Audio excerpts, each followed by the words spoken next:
Quantos números primos p existem, tais que p, 2p mais 1 e 4p mais 1 são todos números primos?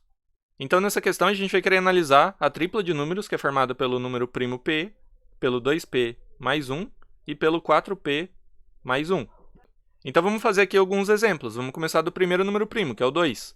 Se a gente colocar o 2 aqui no p, então qual vai ser a nossa tripla? A gente vai ter, no segundo número, 2 vezes 2 mais 1, vai dar 5. Aí, no terceiro, vai ser 4 vezes 2 mais 1. 4 vezes 2, 8, mais 1, 9. Então, a gente vai ter 2, 5, 9. 2 e 5 são primos, mas o 9 não. 9 é 3 ao quadrado. E para p igual a 3, se a gente pegar o próximo primo 3, a gente vai ter 2p é 2 vezes 3, mais 1, 7. E aí, 4 vezes p vai ser 4 vezes 3, 12, mais 1, 13. Então, aqui sim, a gente tem 3 números primos. Então, para p igual a 3, de fato, esses 3 números são primos. Então, vamos fazer mais dois exemplos aqui. Se a gente pegar o 5, o que acontece? Então, 2p mais 1 vai ser 2 vezes 5, 10, mais 1, 11. Então, aqui 5 e 11 são primos.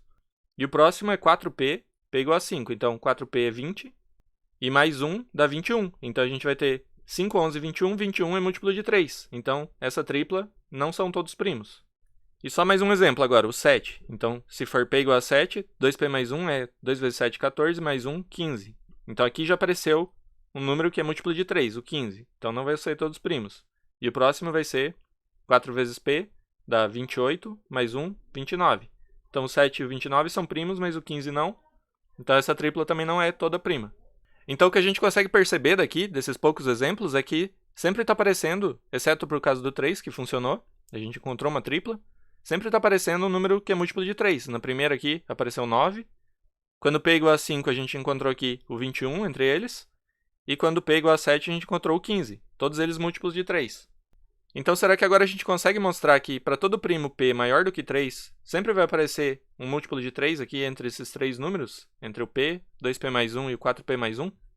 Então, a ideia vai ser justamente essa. A gente vai analisar aqui o resto na divisão por 3 desses números. E tentar mostrar que sempre tem algum deles que deixa resto zero quando dividido por 3. Ou seja, é um múltiplo de 3. Então, em primeiro lugar, se a gente pegar um número primo p, que é maior do que 3, então a gente tem um primo maior do que 3. Quais são os possíveis restos para esse número primo na divisão por 3? Ele só vai poder ter restos 1 ou 2, porque os restos na divisão por 3 são sempre 0, 1 ou 2. O resto tem que ser sempre menor do que o número que você está usando para fazer a divisão. Então, para qualquer número inteiro, o resto na divisão por 3 é sempre 0, 1 ou 2. Agora, para o caso de um número primo, se ele é primo maior que 3, então ele não é divisível por 3. Ou seja, ele nunca pode deixar o resto zero. Então, ele só vai poder ter restos 1 ou 2.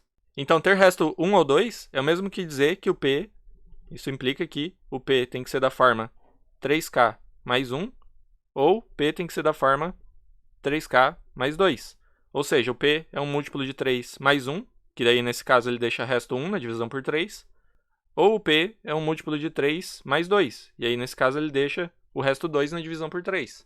Então a gente vai ter que analisar esses dois casos. Sabendo que o p não é múltiplo de 3, a gente vai querer concluir que ou o 2p mais 1 é múltiplo de 3, ou o 4p mais 1 é múltiplo de 3. Então vamos fazer o primeiro caso. O primeiro caso é quando p é igual a 3k mais 1, ou seja, ele deixa resto 1 na divisão por 3. Então o que acontece com o 2p mais 1 nesse caso? Então, isso aqui implica que o 2p mais 1 é igual a quanto? Vou substituir aqui o valor de p por 3k mais 1. Então, vai ficar 2 vezes 3k mais 1, mais 1. Isso daqui vai dar 2 vezes 3k, 6k. 2 vezes 1, 2. Então, mais 2, mais 1. Então, dá 6k mais 3. E você vê que esse número é com certeza múltiplo de 3, porque ele é da forma 3 vezes, consigo colocar um 3 em evidência. Então, é 3 vezes 2k, porque 3 vezes 2k dá 6k, mais 3 vezes 1. Então, nesse caso aqui, acabou. A gente descobriu que se o nosso número primo, p, deixa o resto 1 na divisão por 3, então o 2p mais 1 é múltiplo de 3. E, portanto, já não vai ser primo. E agora vamos fazer o segundo caso. Então, o segundo caso vai ser quando? Quando p é 3k mais 2. Então, p é igual a 3k mais 2. Ou seja, o p é um número que, quando dividido por 3, deixa resto 2. Então, ele é um múltiplo de 3 mais 2. Então, no primeiro caso, a gente analisou o 2p mais 1 e viu que ele era um múltiplo de 3. Agora, vamos analisar, nesse caso, o que acontece com o 4p mais 1.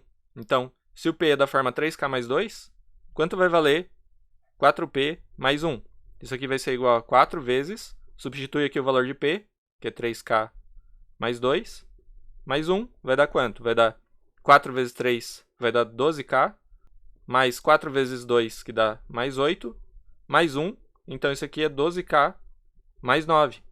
Então, de novo, você percebe que esse número é múltiplo de 3. Você pode fatorar um 3 aqui. De que forma? Vai ficar 3 vezes... O 12k é 3 vezes 4k. Então, é 3 vezes 4k mais 3 vezes quanto que dá 9? Então, é 3 vezes 3. Então, esse número, 12k mais 9, é 3 vezes 4k mais 3. E, portanto, é múltiplo de 3. E se ele é múltiplo de 3, então, com certeza, ele não é um número primo. Então, o que a gente concluiu? A gente concluiu que, em primeiro lugar, escolhendo p igual a 3, a gente de fato encontra aqui 3 números que são todos eles primos. E, em segundo lugar, a gente deduziu que, seja qual for o p primo aqui maior do que 3, então, ou o p vai ter que deixar resto 1 na divisão por 3, ou o p deixa resto 2 na divisão por 3. Se ele deixar resto 1 na divisão por 3, então, o 2p mais 1 é múltiplo de 3 e não é primo.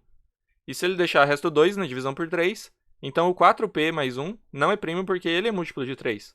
Portanto, a resposta aqui é que só existe um valor de p que torna esses 3 números primos, que é p igual a 3.